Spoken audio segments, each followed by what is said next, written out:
Welcome to this month's edition of OSU Extension Monthly. This is the merry month of May, and we celebrate lots of things in the month of May. It's a very active month. I thought today for our TV show we would probably talk about some of the events and activities and celebrations that we do in the month of May. I wonder if any of you knew that in the month of May we celebrate Mother Goose Day. I don't know about you, but I really appreciate nursery rhymes, and I think Mother Goose nursery rhymes are so much fun. They really are a favorite of children as well as parents. When my children were little, I liked to read them the Mother Goose rhymes. It just was good. But you know, it dated back to the 1650s. So Mother Goose has been around a long, long time. Back then, some of the stories are like Cinderella, Little Red Riding Hood, Sleeping Beauty. It does not appear that Mother Goose is a particular person, as many of the Mother Goose stories were written both before and after that term was even used. And also, the stories have been written by numerous writers and authors. I'd like to encourage you during the month of May to enjoy some Mother Goose stories and rhymes and share them with your children and your grandchildren. That's one of the ways that we can make memories with our children. The date that's celebrated as Mother Goose Day in May is May the 1st. How about moving on to May the 2nd when we talk about Brother and Sister Day? I have 2 brothers and no sisters. But it is a day that's been set aside for us to cherish our siblings. Well, if you're like me, there are some days when you really love your brother and your sisters, and sometimes there's times when you really want to disown them. But you know what? They're pretty special. But all in all, you know, having a brother or having a sister is really invaluable in our lives. I see some of the young people who have an only child, and I really feel kind of sorry for those little ones that are the only child in their family. They miss out on a few things. I know they also get some things that other children don't get, but it's kind of neat to have those siblings. I truly do love my brothers. They're not close by, so I have to take the opportunity to have a relationship with them because I feel so far away from them. So, you know, sending a card, making a phone call is really appropriate for those who are not next door to their siblings. A visit, sharing a meal together. That's one of my most very favorite way to celebrate the siblings that I have in my life. Maybe you don't have a brother or a sister. You're that single person in the family. You know, you could become a big brother or a big sister. We don't actually have that organization here in Guyman, Oklahoma, but I think it's one of those organizations that it would be very beneficial for us to have, because we all know that there are young people who need some mentoring, need some help, need assistance in just figuring out what life is all about. So Big Brothers and Big Sister Days is also like the National Sibling Day, and that is held in the month of April. We don't know how that day originated, but I think it's really one of those days that we need to take time to pay attention to those that we love that are around us or even far away. Another day is Cinco de Mayo, and of course that is on May the 5th. And what happened in 1862 was that the Mexican army defeated the French army at the Battle of Puebla. I had the opportunity to visit Puebla this past December in the country of Mexico. It is a beautiful city, and I really enjoyed my time there learning about the cultures of the Mexican people There we went to the University of Mexico. It was really cool. Their education is free at their university, but you must have graduated from high school. And so it's very, very difficult for many, many young people in Mexico to finish their high school. So there's very few that actually do get to finish high school and then have the free education from the University of Puebla. That military battle signified the defeat of a European colonial power, and it was a major victory for the people in Mexico. And it is definitely the root of the celebration of Cinco de Mayo. It's not the celebration of Mexican independence. That date is in September the 16th. What Cinco de Mayo has come to be is much more than one battle in the colonial history of Mexico. Rather, it has come to signify Hispanic and Mexican pride and a time to celebrate their rich culture. Here in Texas County, we do have several Hispanic celebrations that happen on Cinco de Mayo, and of course we're all wanting to eat that Mexican food. And they sing, they dance, they have music, they have great celebration. When we were in Puebla back in December, we got to participate in some of the celebrations that they had that I suspect are very much like their Cinco de Mayo celebration. In the park, the families would come together, great relationship building time where they would eat, sing, and dance. There were musicians playing music. They also would have markets where you could walk along and see the goods that the people had made and were selling. It was really a very fun and educational experience for me, and I'm so glad that I made new friends in Puebla, Mexico. Then we have International No Diet Day. Ooh, I think I celebrate that pretty more often than I should. Really, the day is set aside to help us appreciate the bodies that we have. You could consider it a big backlash against becoming too thin. This day is intended for us to appreciate what we have, the body that we have. It's also a day to encourage us to recognize that all people come in different shapes and in different sizes. And you know what? That's okay. That's the way we are, the way we have been built, and it's okay. It really is also a day for you to reassess and evaluate your weight and your weight management goals. Of course, all of us know that we celebrate Mother's Day in May. All of us that have been born has a mother. And absolutely, there's no one any more special than our moms. Now, yes, dads are important too.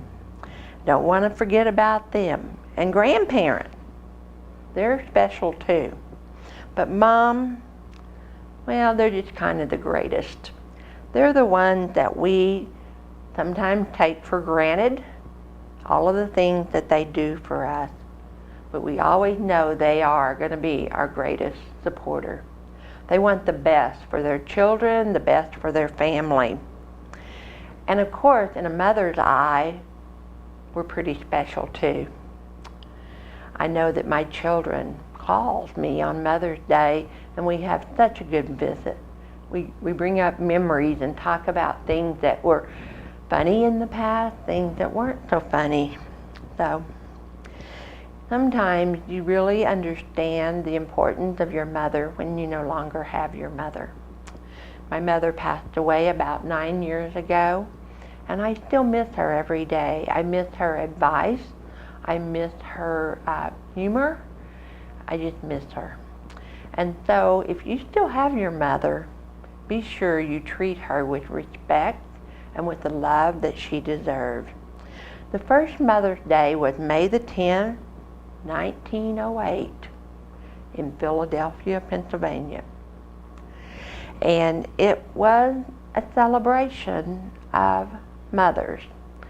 It doesn't mean that we can't show appreciation and love to our mothers throughout the year. We need to do that every day. But on that special day, we need to do some special things. Parents will like this day, and if you didn't know about it, you need to remember that Clean Up Your Room Day. If you've got kids, it's very possible that their rooms are like a wasteland, filled with what they think is good stuff. Okay? Messy sometimes is too kind of an adjective for the way our kids' rooms can look. If it's impossible to walk through your children's room, if everything is in a mess, it's time to have a clean up your room day. I know, I can hear you out there saying, I don't need just one day a year to clean up the room. So be sure and don't tell your children that that's a national day that we celebrate. Just tell them that once a week it's going to be Clean Up Your Room Day. Because kids need to learn that they need to be responsible for how their room looks. They need to be responsible for taking care of the things that you have spent your hard-earned money for. When they do that, they'll learn to be more responsible in other areas of their lives. And as a parent, and as I teach parenting classes, we always focused on teaching our children to be responsible. It really isn't a national day. It's just a day they say we can celebrate in May. And so maybe think about putting together a little program where you have Clean Up Your Day once a week and make your home cozy. Make sure everybody cleans out everything they need. I think I'm going to go home and have a clean-up day at my house. There's some rooms that need it. We talked about the No Diet Day in May. There is also an Eat What You Want Day. Kind of contradictory there. So, health permitting, you can go ahead and eat and have any and all of your favorite foods. Because after all, it's Eat What You Want Day on May 11th. Today is when you can splurge. And we all need to splurge sometimes in our lives. It helps us to feel better. And I don't know about you, but I like to feel better. I'm going to offer a caution here. People who have allergies or other medical conditions may not be able to fully participate in an Eat What You Want Day. So what I really need to say here, the bottom line is, I do not want you to risk your life or your health in order to participate in an Eat What You Want Day. I think maybe in our society today, we all celebrate Eat What You Want Day. So few of us put together a diet plan and a nutritional menu for the week or for the month. And when we do that, we tend to eat what we want. In our fast-paced society where we go to restaurants and go to fast food places and eat, we pick what we want to eat. But let me caution you that just eating what you want rather than what your body needs can cause you health issues. So, while it can be a fun day to celebrate, don't do it every day. Oh, I think we can talk about this one. Fatigue Syndrome Day. Some of us are just too busy, and we suffer from what we call fatigue syndrome. Actually, it's quite a tiring day. Chronic fatigue syndrome is actually a disorder. If you're always tired, you're always fatigued, it's probably time for you to take a visit to your doctor to find out why. Use that day, which happens to be May 12th, and since that's already passed, find you another day and call your doctor and go have a checkup and find out what is going on. Well, here's some suggestions for Fatigue Syndrome Day. Go back to bed. Ooh, I could have done that this morning. Take a nap. You know, I think the Mexicans have something when they take those siestas. It revives us. I would hope that maybe sometime we'll be able to allow every employee to have 20 minutes every afternoon around about 3 o'clock when our energy drops to just take time out and take a little nap. Use a vacation day. I know I have several vacation days built up, and I really do need to plan a vacation. I know it's hard when you have a job because you feel like you've got to be there. But trust me, taking a day or two off and just doing something you want to do or getting some rest will revive you and make you more productive. On this day, cancel all activities. Do not have a to-do list. Do not have things on your phone, on your calendar. Really, can you get into the picture? Today is a day to get some rest. Okay. So, and another celebration that we have in the merry month of May is Memorial Day. Memorial Day is a federal day, and a lot of us like to use Memorial Day as maybe the first day of summer. We want to go out to the lake, we want to have picnics, we want to have fun. But actually Memorial Day was set up to remember the people who died while serving in their country. It is observed every year on the last Monday in the month of May. It was established in 1868, and it is the day at one time that was called Decoration Day, which meant that people went to the cemeteries and decorated the graves of their loved ones. It's still an important thing for us to do because we know that on Memorial Day we actually do celebrate the fact that freedom is not free.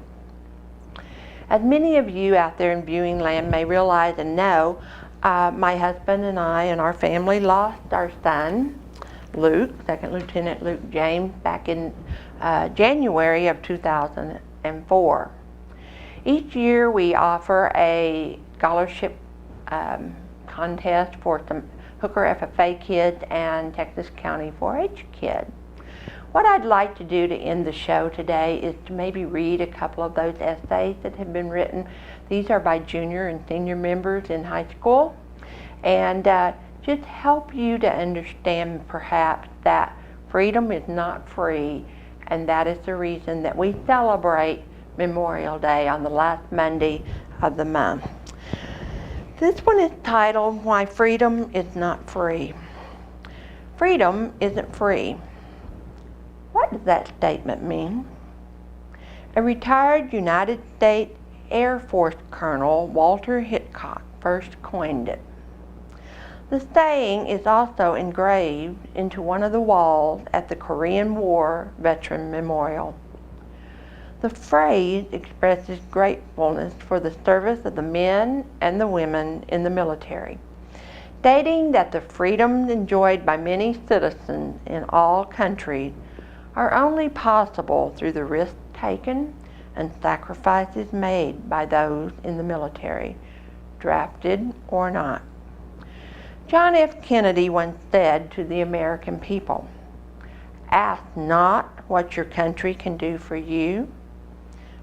Ask what you can do for your country." Many of those in the armed forces sacrificed their lives to protect our nation, our flag, our people, and our freedom. Freedom is not free because it is being paid for with the lives of sons and daughters of our families. One of the Marines that gave us this gift of freedom is Second Lieutenant Luke Samuel James of Hooker, Oklahoma. The second lieutenant was killed south of Baghdad by a bomb during Operation Iraq Freedom. Bradley James, Luke's father, has said, "It wouldn't have been his mother's choice," and it wasn't. But you have to have young men and young women willing to preserve the freedom we have. We are glad he was willing. Luke and many other soldiers have given us this gift of freedom by willingly fighting for our country in times of trouble. Our nation's capital, Washington, D.C., has a cemetery called the Arlington National Cemetery. Many people do not know that many of our heroes from the past and present are buried there. Each white tombstone signifies a hero that died for our freedom in events like the Civil War, the Spanish-American War, World War I and II, the Korean War, the Vietnam War, Iraqi War, and other conflicts. Under one such marker lies a young man, Martin Treptow. Former President Ronald Reagan was told about a journal he kept during World War I that contained a speech. Reagan quoted his words in a speech, "America must win this war. Therefore, I will work, I will save, I will sacrifice, I will endure. I will fight cheerfully and do my utmost, as if the issue of the whole struggle depends on me alone." Everyone, including me, can share the knowledge that we are not alone in this world. God is watching over us and protecting us. Remember the story of King David? God helped David during the battle against Goliath. Remember the story of Jesus? Jesus died for everyone in the world, and he died for our sins and freedom from hell. All of us depend on God's protection of freedom. Many nations around the world are fighting for freedom, for peace, and for independence. Benito Juarez, a former president of Mexico, once said, "Respect for the rights of others is peace." Many of our allied forces, our nations, are fighting for peace against terrorism. Those nations' armed forces are sacrificing their lives for their people, and they will not stop until the world is no longer in fear of terror. Franklin D. Roosevelt once said, "The only thing we have to fear is fear itself." The debt to the heroic men and valiant women in the service of our country can never be repaid. They have earned our undying gratitude. America will never forget the sacrifices, and America will honor them by remembering freedom is their gift to us. Here's another one. For 240 years, this great nation we call home has been the powerhouse of freedom in the world. Freedom of speech, freedom of religion, and freedom to life, liberty, and the pursuit of happiness are just a few of the freedoms we enjoy and experience every day. But there's a reason not everyone is gifted these. Freedom isn't free. You've probably heard this phrase before, and it sets a person to thinking. I have often thought of this phrase and realized it is incomplete. It doesn't tell the cost, the price that is paid for our freedom. Each day we have brave men and women sign up to serve, defend, and preserve this great land. They are signing up for the most important job that can be bestowed on a human being, protecting the one they love. When these men and women enlist, they are willing to lay down their lives for their country and their comrades beside them and everyone they leave at home. What they're doing is writing a blank check to the United States of America and her people that is payable up to one human life, the most valuable thing in the world. One may ask, why are they willing to do this? I too have often asked this question and wondered, is it because they think it's cool? Maybe because of family tradition.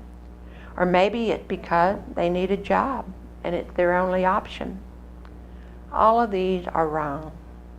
The Bible tells us in John 15:13, greater love has no man than this, that a man lay down his life for his friend.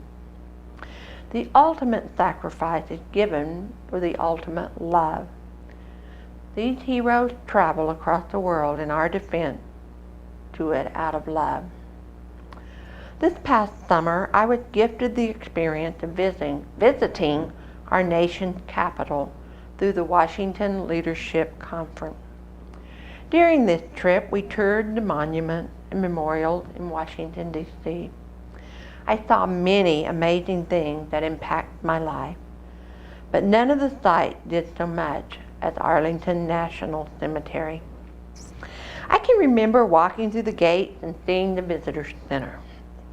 After walking through the visitor center, we could see thousands of white headstones placed in such a way that no matter how you look, they were in a perfect row. This was the first impact. The second impact came when Blaine, Levi, and I visited the grave of 2nd Lieutenant Luke Samuel James. Knowing the family of this fallen hero made the emotional impact of the visit just that much more powerful.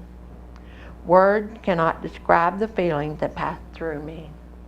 Love, sorrow, and something else I wished I could describe, but I can't. The third impact came at the tomb of the unknown soldier. Witnessing the respect shown to a hero is only known to God is amazing. Seeing the honor and sense of duty carried by the guard was unlike anything I had experienced before.